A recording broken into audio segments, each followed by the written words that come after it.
Hi, I'm Tim Bete, President of St. Mary Development Corporation.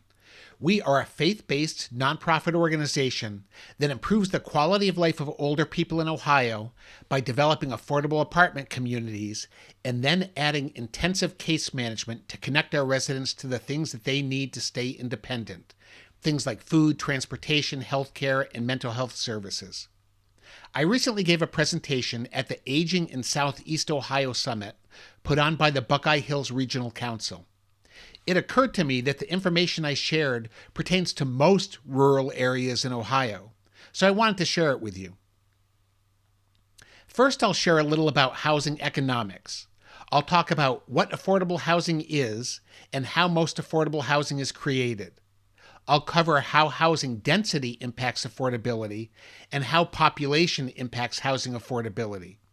Finally, I'll share some non-traditional affordable housing solutions. I'll provide some national and state housing data, but also data for the 8 counties in Southeast Ohio. Most rural areas in Ohio have similar statistics. So let's get started. Let's start with some housing economics. You already understand economics. I'll ask you a few questions to prove it. Which ticket prices are higher? Tickets to a Taylor Swift concert or tickets to a terrific tuba band concert?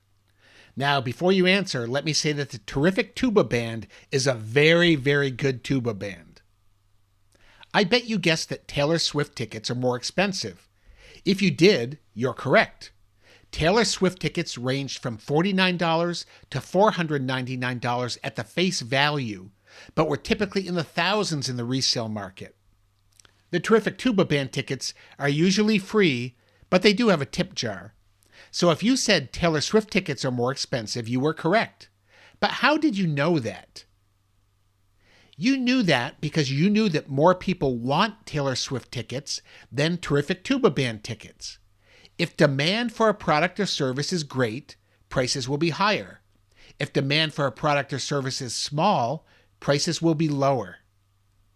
Because everyone needs a place to live, the demand for housing is high.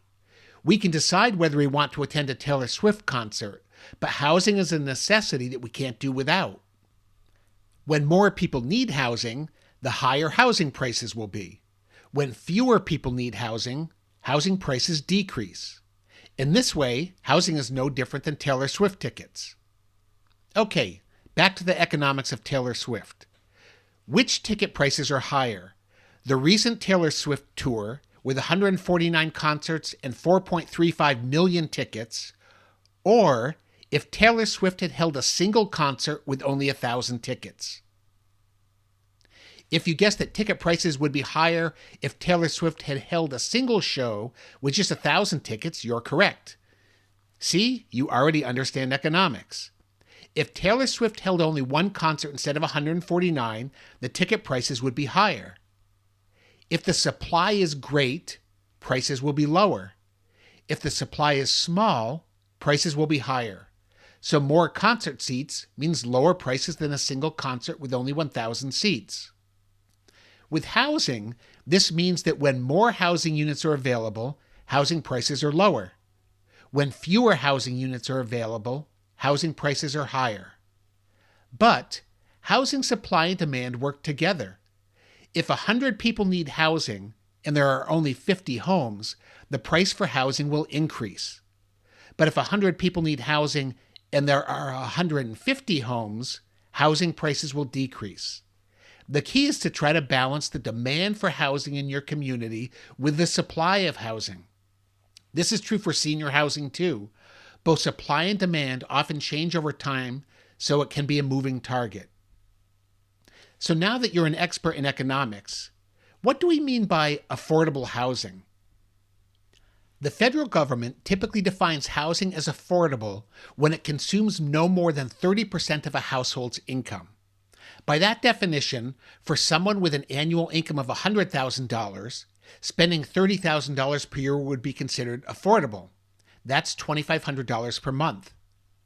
But for someone with an annual income of $50,000, an affordable home would be $15,000 per year or $1,250 per month. And for somebody with an annual income of $12,400 per year, which is St. Mary Development's typical senior resident, 30% would be $3,720 per year or $310 per month. So the 30% number is kind of fluid. It's more of an indication that food, healthcare, transportation, and other costs should make up the majority of a household budget.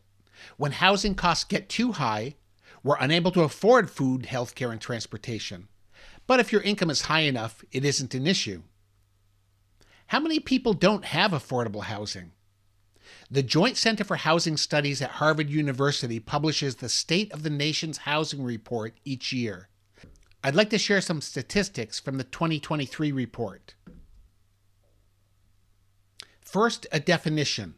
A household that spends more than 30% of its income on housing is called cost-burdened. Between 2019 and 2021, the number of cost-burdened renters increased by 1.2 million to a record 21.6 million households in the United States. 49% of all renter households are cost-burdened. That is, 49% spend more than 30% of their income on housing. A household that spends more than 50% of its income on housing is called severely cost-burdened. Among the 21.6 million cost-burdened households, 11.6 million renters are severely cost-burdened. Homeowners and renters can both be housing cost-burdened. 23% of all homeowners are cost-burdened. As you might guess, cost-burdened households are more often households with lower incomes, including 86% of people with incomes below $15,000 and 80% with incomes between $15,000 and $30,000. So think about the people you serve. If their income is below $30,000, it's very likely that they are cost-burdened. Most of the people St. Mary serves live on about $1,000 a month and are either cost-burdened or severely cost-burdened, even though they live in affordable housing. The greater your housing cost burden, the less money you have for necessities like food, clothes, and healthcare, which have become more expensive as inflation has risen. This is especially true for older people. The median retirement savings for people aged 55 to 64 is only about $185,000. Yet, our life expectancy continues to increase.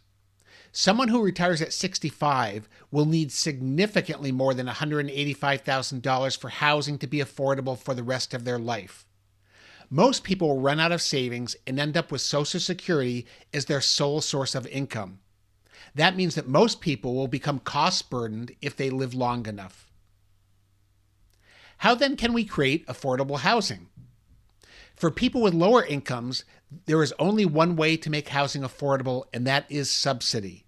Somebody else has to pay for part of the housing costs. There are two main forms of housing subsidy. First, someone could pay a portion of the rent so the renter's share was no more than 30% of their total income. The main way this is done is through the Section 8 Housing Voucher Program. The Section 8 housing program serves 9.3 million people in the United States, nearly 3% of the population, and it pays the difference between 30 to 40% of the family's income and the market rate rent. The median rent for people with a Section 8 voucher is $347 per month, just over $4,000 a year. The average household receiving this assistance has an annual income of just under $15,000 a year. And to qualify, a household typically must have an income that is 50% or less of the median income in the area, so rent varies geographically. The second way to make housing affordable is to subsidize the cost of building a new apartment building. Paying a significant portion of the capital cost to build housing allows the rent to be lower. This is the concept behind the federal low-income housing tax credit program. The program is also called LIHTC. 90% of all the affordable housing units built in the United States were created through LIHTC. A total of more than 52,000 housing communities with 3.55 million units of housing have been created through LIHTC. LIHTC apartment communities are designed for people with incomes from 30% to 60% of the area median income. Residents need to be able to pay the rent, but rents are typically 20 to 50% lower than comparable market rate apartments. Think about building a home. If you build a $200,000 home, your mortgage payment is going to be a lot less than if you build a $1 million home, right? The more debt you have on a house, the higher your monthly mortgage payment. But let's say you build a $1 million house and someone else pays $800,000 of the construction cost, so your mortgage is only $200,000. Your monthly payments would be significantly lower. That's kind of how the low-income housing tax credit program works. New apartment communities use tax credit funding instead of debt, so rents can be lower. But residents can be too poor to live in LIHTC apartment communities. You must still be able to pay the rent. LIHTC communities are, however, required to accept Section 8 vouchers, so in that case, a resident's rent would be even lower. In addition to the LIHTC program, there is also the HUD 202 program that is targeted specifically at people who are 62 years old or older. The HUD 202 program pays for most of the construction of new apartment communities and also provides an individual rent subsidy for the residents. It is a great program, but unfortunately, the federal government only funded about 20 new apartment communities across the entire United States last year. Only a few of those were in Ohio. The downside of the LIHTC program is that developers don't have complete control over where new housing is built. Tax credits are allocated to each state. The state then awards them through a competitive process. In Ohio, often entire counties are left out, and building LIHTC housing in rural areas can be very, very difficult. In the 8-county area, there have only been 8 affordable senior properties built with a total of 271 apartment units. 3 of the counties have no LIHTC affordable senior properties. It isn't unusual for rural areas to have few affordable senior properties. Often when they do, they are located in county seats. Not having available affordable housing makes things much more difficult for older people living in these counties. How does population impact affordable housing? In the United States, we're approaching 0% population growth. Keep in mind our supply and demand discussion. If your population increases and is greater than the housing supply, housing prices will increase.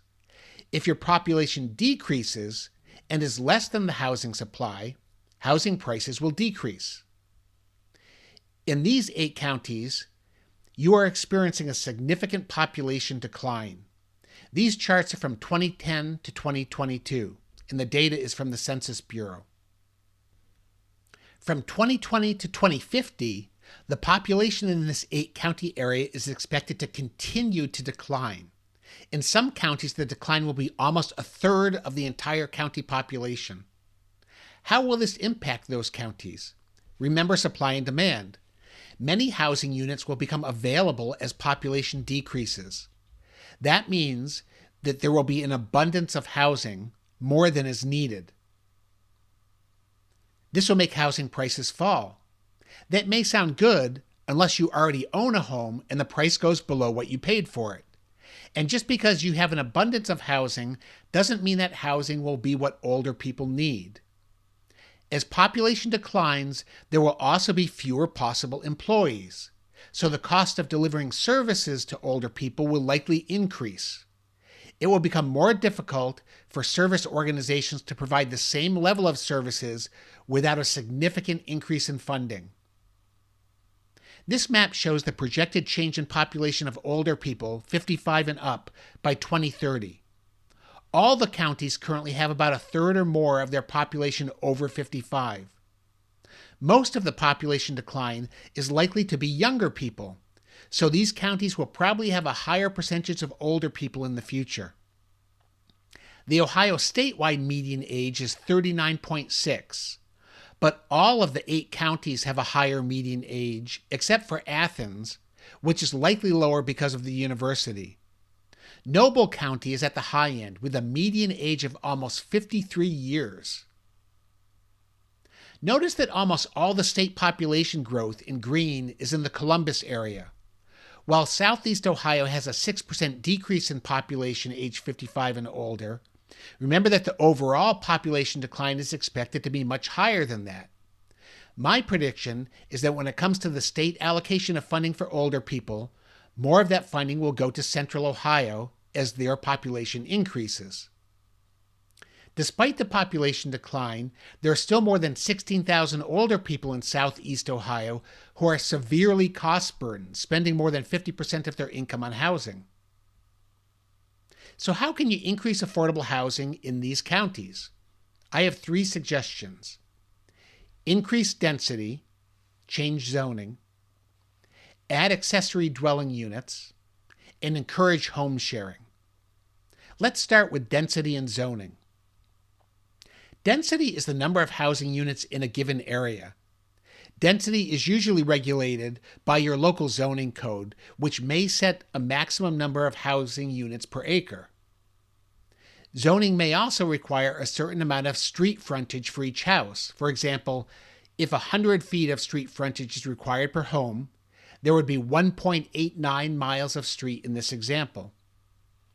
But if only 75 feet of street frontage was required, you would need almost half a mile less of street. That extra 0.47 miles increases infrastructure costs by 25% per home compared to the 100 feet. Another way of saying it is instead of building 3 homes per 300 feet, you could build 4 homes. That's an additional 33 homes in the 1.8 miles. Increased infrastructure costs increase the price of new homes, making them less affordable, and also have ongoing operational costs for your community. So increasing housing density makes homes more affordable. That half a mile difference means higher infrastructure costs per home for the road and utilities.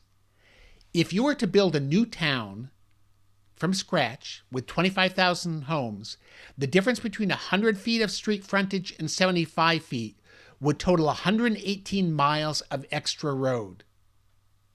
That extra street frontage not only increases housing costs, it also increases service costs. For example, a school bus would have to drive an extra 172 miles per year.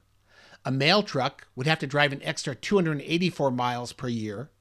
A snow plow might have to plow an extra 5 miles of road per year. It also is more driving for things like meal delivery for older people, home health aides, and other transportation for older people. Most rural areas have lower density housing. This makes delivering services much more difficult and much more expensive. Think about the services you provide. Would it be easier to deliver those services where all the homes and apartments are close to each other, or where they are very spread out? St. Mary works with many partner organizations who love being in our apartment communities because it makes them more efficient. For example, a home health aide might have 4 clients in the same apartment community, eliminating the travel time between clients. A meal delivery program might deliver 30 meals to the same apartment community, decreasing their delivery costs. So make sure your local zoning allows for higher density housing. Having people live closer together decreases housing costs and service delivery costs. Increasing density doesn't just mean high-rise apartments. Townhomes, 2 to 4 family homes, and small-scale apartments can also be very effective. You can gently increase density. Accessory dwelling units, or ADUs, are smaller independent units located on the same lot as a single-family home. Sometimes people call them in-law apartments because they're often used for family members. Sometimes these units are part of the existing house. Sometimes a garage is converted into an apartment. Sometimes a detached unit is created. Sometimes an upper floor is turned into an apartment. This is an example of a prefab ADU that could go in the backyard of an existing home. It might be a good place for a family member to live, someone who wants some independence. It could be a good place for a grandchild to live and help take care of grandparents who live in the main house. It could also be a way to provide some rental income for the homeowner. The cost of this unit is about $88,000. Earlier this year, I stayed in this Airbnb apartment in Texas. It was on a farm with cows just over the fence. It was an old silo that they turned into an apartment. They added a bathroom on the back side of the silo. The owners lived just a few hundred yards away in the main house. It's another example of an ADU. Another way to make housing more affordable is by sharing housing units. Let's say that there are 3 older people living in their own homes, but all of them are housing cost burdened. Each of them is struggling. One of the older people has a 3-bedroom home. If 2 of the residents moved into the 3-bedroom home, a few things would happen. First, each of their housing costs would be cut by 2/3 because 3 people are sharing the costs of one home. Second, it would open up 2 housing units that other people could live in. Third, it provides a community atmosphere and support by living together. It also makes service delivery easier. For example, if a home health aide is working with one of the residents, they could serve the other 2 residents at the same time. Finally, if 2 people moved into each of the empty houses, a total of 7 people could live where there were previously only 3 people living. This lowers the housing costs for each of them and also increases the density within each home. Now I know what you're thinking. People don't want to move in together. They want to live alone. And that might be true, but I suspect you already have difficulty serving all the older people who need services. As your population declines, it will become more and more difficult for you to serve people who live further apart. At some point, you'll need to decline services to people because it is too expensive to deliver those services to a distant home. It's really worthwhile to begin talking to older people about alternative living arrangements that would decrease their costs and provide additional services. So what can you do? First, monitor the LIHTC process and advocate for more rural senior housing in your counties. But understand that LIHTC housing will not solve your need for senior housing. Think about how population declines will impact your services and begin to plan for it. What opportunities do you see? And what struggles do you see? When a new housing development is going in, ask questions about how to gently increase density by varying housing types. The best way to increase density is through apartment communities. Review your local zoning to ensure it can accommodate higher density housing. The easier you make it for housing developers, the more likely they will want to bring new developments to your community. Make ADUs a viable option for people. Highlight examples where this is already working, and look for ways to make it easy for people to add ADUs. And finally, encourage home sharing and create programs to make it easier to do. Start talking with the people you serve now so they can get comfortable with the idea of shared living. I hope these ideas are useful to you. If you'd ever like to discuss your needs for senior affordable housing, feel free to contact us at St. Mary Development Corporation.